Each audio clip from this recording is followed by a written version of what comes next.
Hello, welcome back to Hunter Tune. Today I'm going to be working on my Integra with the Turbo K24 swap in it. Brought the car into the shop today and just gave it a little bath. Cleaned off some of the dust and stuff that's been on it from sitting outside. And I've had a couple people hit me up on this thing to buy it. But man, every time push comes to shove, when somebody's like, hey, I got money or I want to buy the car, I'm like, I don't know. So I'm gonna see if I can instill some love back into this thing. I know a lot of people like this car and I want to put some parts on it that I've had sitting around for a while. So like I said, I did get it cleaned up today. I cleaned up the engine bay a little bit, but one thing about this car that I don't really like is the engine bay. It's not as clean as I want it to be, and it just needs some tidying up.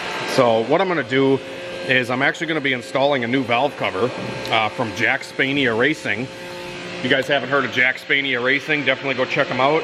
He has sent over a few parts for a few different projects of mine, and this valve cover that he sent over is actually really cool, and I'm going to show you guys that right now.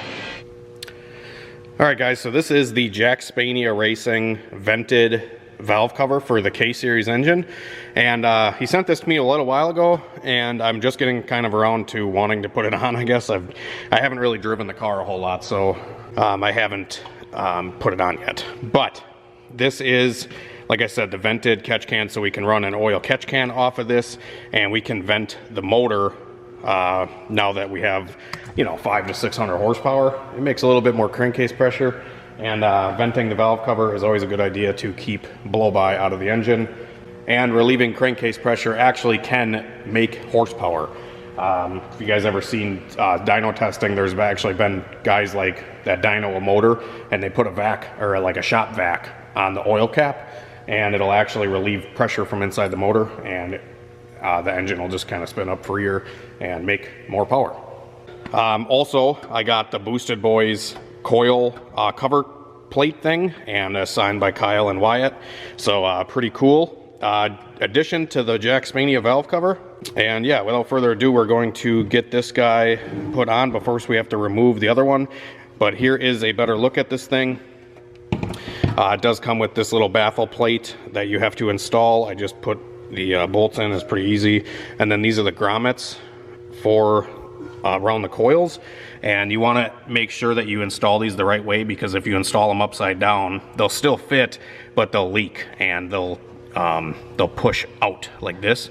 The coil comes through this way, so we want to make sure that this lip is faced like this. And then I'm hoping I can just take the old surround gasket here and just reuse it and put it on here. So yeah, we're gonna get the old one off and maybe try to clean up some of the wiring and stuff around there, because currently the wiring is kind of laying over the top of the valve cover, and I'm gonna try to tuck some of this up into like under the coil plate there. With the oil feed line and stuff, the way I had this, did it all in my driveway, so I'm gonna try to take my time here and try to clean this up a little bit more. Just removed the bolts for the coils, so these things will pop out, and then there's a ground that's on the stud. This is also a Jackspania Racing engine harness, and I've had zero issues with this harness. It's been working great. Phil down south, the guy I bought the car from, put all this in and haven't had any issues. So shout out to Jackspania Racing. So yeah, just a couple more bolts and we'll get this guy yanked off. Alright guys, so I got the old valve cover off, and I was wrong about the grommets on the valve cover. They go the opposite way of what I showed you guys. So they want to be able to push smoothly this way instead of this way. I thought the coils went through those, but they don't. There's actually tubes that come up out of the head, and those tubes go through those grommets to seal it. So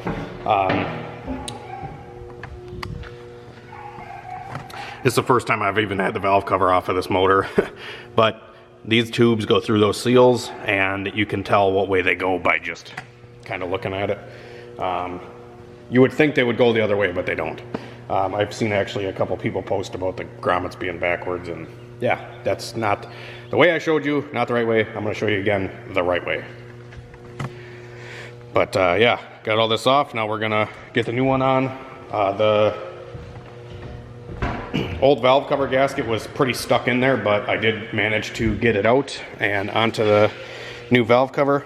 So might dab a little RTV in the corners and send it. So this is the right way for the grommets. Alrighty guys, so we pushed the Integra up over onto the lift because I'm getting old and I'm a crybaby.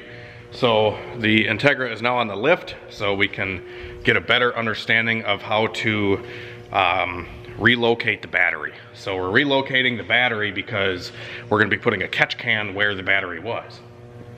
Trevor is a dickhead. So up there, we did get the valve cover installed, and it looks really nice. The wiring under the coil plate was really tight, and I had to really finagle some stuff to get everything under the coil plate and have it look nice. So I'll show you guys that in a minute, but we're trying to get the battery relocation installed, and this is also from Jackspania.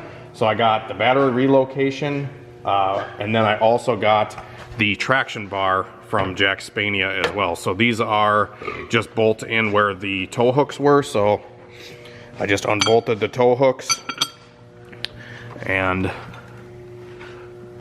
bolted the bar on. And now we're bolting, this is a piece that comes with the battery relocation, and this sandwiches in between the frame right here, something like this. Yeah. So it's gonna go battery plate and then traction bar on the outside here like that. And we're gonna bolt it on, and then we're gonna show you our next step, because unfortunately I didn't see any pictures of this like installed anywhere. So Trevor's trying to get all this bolted up together. Can't find a hole. There it is.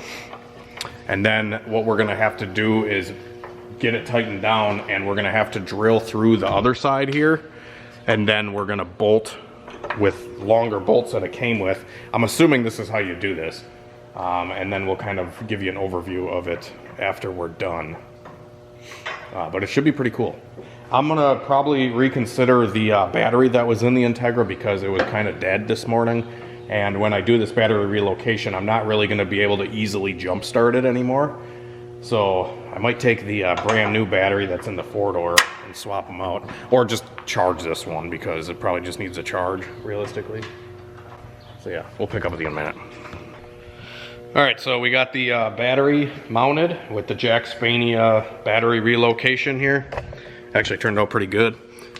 So this fits a factory 51R size battery, and we got that in there and bolted it through here with some nuts. We had to drill through the whole thing and then run the bolt, the full length bolt, and then nut on the other side. So the traction bar is bolted, and the bracket. I'm sorry I didn't get like a whole lot of, you can kind of see it down in there. You can see the bolts. I didn't really film the process too much, but you kind of get the idea. So that, and then I also had to trim, I trimmed some of this out through here to clear the battery. So you have to trim some of this stuff, and I think I trimmed through here too. I trimmed a little spot in here. But now the battery's nice and secure. I hung on this, I did pull-ups on it. It's good to go. So now, this is why I don't work on cars, because everything is just snowballing with my Integra, because it's really never been the way I wanted it, and I'm just slowly doing stuff to clean it up. So with doing the battery relocate, I'm now wire tucking the headlight harness, and it's gonna look so much freaking better. So we're gonna tuck the headlight stuff, you know, down, or plug it in right here or something. I pulled the fuse box and the battery tray out of it, And there was already this like big ass hole down here. So we fed the headlight harness down through it, but it's really low. I don't really like it here. I just don't like it there. So we're gonna put it up higher and then tie it up through here somewhere. I don't really drive this car a whole lot, so I'm not really worried about the wiring too much, and I'm gonna loom it real nice. So I'm gonna get this wire tuck stuff extended so we can run the stuff back out through here somewhere, and then I'll clean up this side and then get the fuse box back bolted down, and then we'll worry about doing the power wires. So the power wires are somewhere in here, but man, there's so much more room already. It's awesome. So this is like the factory OBD1 engine harness stuff. I thought, yeah, I don't know anything about doing a K-swap, so I'm gonna have to do my own on my EG hatch. So this not being utilized, and they were kind of just tucked down in here out of the way. There's like an ABS sensor or something right here. Where the hell do power wires go? Okay, so this is one of them. This was all piled into, it was all tied together. So this one is for the starter. This one's for the alternator, which this alternator one is gonna go up to the fuse box. So I'm gonna tuck this down and around out of the way so you can't see it. This will plug into the fuse box. This one goes directly to the battery. And then we need battery power to the fuse box. So once we do all that, I'll pick up and I'll probably give you guys an overview. I also have to trim out my fog light. I had to do this on this side too. That side's the blinker, so the blinker still works. It just doesn't light up with, you know, your headlights or whatever. But gotta sacrifice a little bit here and there. You know what I'm saying? So. We're gonna notch out the fog light, or the bumper light here, because it doesn't clear with the battery. It's just got to trim it a little bit. So after that, we should be in business. And then I'll probably tackle the other side, but I don't know. Yeah, I'll tackle this side after I finish the passenger side. So yeah, that's where I'm at. I got this battery relocation kit off eBay. It's a bunch of welding cable, and then it comes with a Field and Stream tackle box of fittings that actually look pretty cool. And Trevor actually looked up a thing where it comes with these little, like, it almost looks like rat poison, but I guess this is solder. I never knew that. But you put those into the terminals, and then you heat the terminal up and jam the wire in. Never knew that was a thing. And it comes with these awesome little covers and stuff too. It also comes with a pass-through, little firewall pass-through.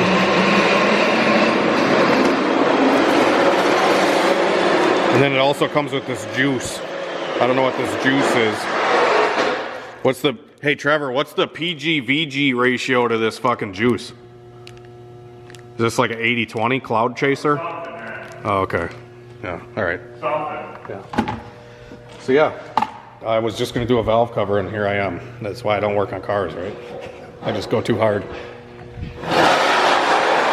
So we're gonna cut a hole. Alright guys, it's the next day. I wrapped up a lot of stuff on this thing. It runs like a frickin' clock. Man, this thing sounds so good.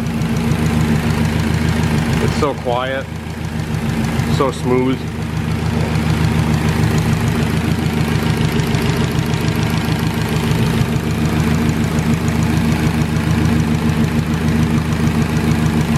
I got my catch can lines made. This is all Hunter tuned AN fittings and hose and the Hunter tuned catch can. I got that installed. I did just zip tie the catch can for now because I don't have the factory battery tie down stuff. And I got the battery relocation done. in the bumper well here. This thing turned out really freaking sweet. I got these little covers for the battery terminals and whatnot. I ended up grounding right to the frame, right in there for the battery. And then I ran another battery, or ground to motor. I did that there.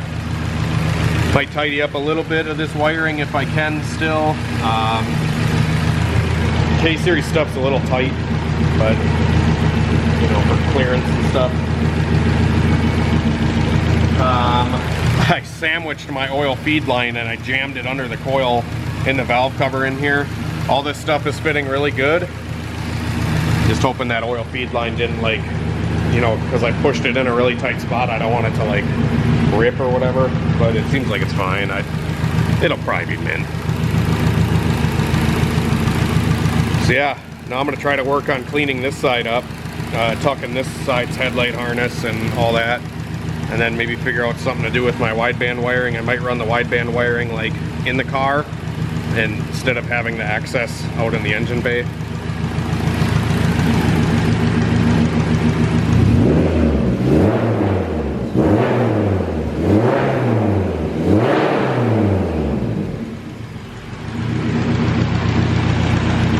Honestly, for not driving this car very much and having it parked for so long, runs great. It's had ethanol sitting in it the whole time too. But the 100 tune injector's fired right up, and yeah, this is like the first batch of 1500s I ever got. They've just been chilling in this thing. Should probably check them. But they seem like they're running great. So yeah, like I said, I'm gonna do a little bit more cleanup over here, and I'll pick up the guys in a little while, but this thing's really coming together. I also bolted a traction bar on down below. I gotta finish installing that, and then I had to extend some of the wiring for the headlights and stuff on this side, but it's all tight. Everything works, the headlights and everything, and the wiring's tucked way down in there. So it looks real nice, can't even see anything up here anymore. So I like that. Just when I thought I was wrapping up the Integra, I got the bumper, all the brackets on the side here mounted back on, and I fixed these little tabs because the tabs are actually busted off in the fender. So I removed them from the fender and I put them back on here, and the little clip on the other side was busted so they don't stay into the bumper. So what I did is I just took a couple screws and I ran a screw on the back side to hold these little pieces. They're like little alignment tabs to align the bumper to the fender. So I did all that, and I started the car a couple times, and I had this random engine light popping up. And I wanted to talk to you guys about it because it's kind of an interesting engine light. I got code P0010. P0010. I got that code randomly. I've never had check engine lights in this car, like ever, so it was kind of alarming of why I had a code all of a sudden. And the only thing I did was relocate the battery, and I put the valve cover and shit on. Like, I didn't do anything. I'm like, oh, maybe I forgot to plug a sensor in or something. But that code is actually for the oil, the VTC oil solenoid or something like that. And I was doing some research, and I guess it's common for that code to pop up when you do a battery relocation. You need to have an engine ground go to where the battery's grounded. And when I took this car apart, it had a ground from the valve cover going to the battery ground, and then a battery ground going to the frame. And the frame was the mutual ground point for the motor and for the battery. So what I'm doing now is I'm actually adding another ground from the engine to where the battery is grounded. And I'm hoping that's gonna get rid of the code. And I'll let you guys know in a minute here if it fixes it. But I wanted to show you guys this little kit I got on eBay. This is like the solder flux. It comes with these little solder pellets. I can't exactly know what they're called, but they're little pellets, and these are the connections. So you just put one of the pellets into Focus, motherfucker. So you just take one of the little pellets and you put it into the terminal here, and then you strip your wire back. I just dab a little bit of that flux juice on the end of the wire, and then we heat it up and jam it in. Don't forget your heat shrink on the cable here.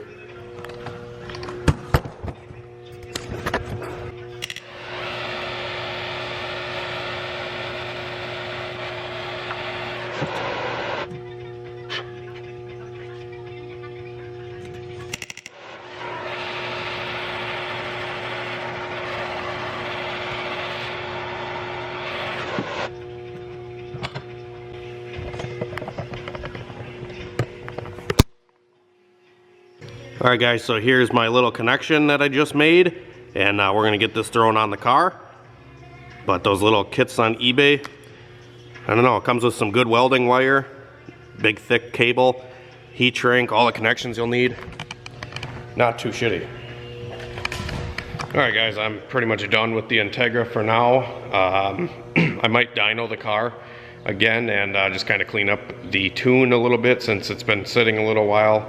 I don't think I ever dynoed the car with the 1500s. I only street tuned it, and I really kind of want to get it dialed in and maybe take it to the track next week.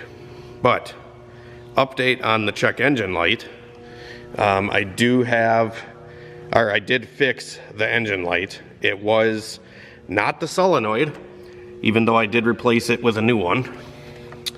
I got back in the car and I revved it up. I tried, getting oil pressure kind of built up to the solenoid or whatever, thinking maybe it was just low. I key cycled it a couple times and it would still come back. And I'm like, what the fuck? So I went on the K-Pro and I just reloaded my tune in. Everything's fine. It must have been just a bug with the K-Pro. Considering the battery did die while it was sitting, or it got really low, and then I unhooked it to do the battery relocate and all that kind of stuff. But it seems like everything is good to go now. Besides this, this serpentine belt is on its last frickin' leg. It's like slinging belt all over. So, but yeah, hopefully you guys enjoyed this little video. I think the engine bay and everything really turned out a lot better. It looks a lot nicer now. And yeah, stay tuned for the dyno video. I might still sell this car. I have a guy that's like been pretty hot, interested, pretty hot on it, kind of thing. And yeah, I still might sell it. I do have another K-swap project in mind though. So if I do sell it, the funds would probably go towards funding another K-swap car. So yeah, it'd be sad to see it go, but then again, I don't know if I'm really in love with it or not. I don't know. I really don't know. Yeah. Thanks for watching the video, guys. Have a great night and a better tomorrow. God bless. We'll see you later.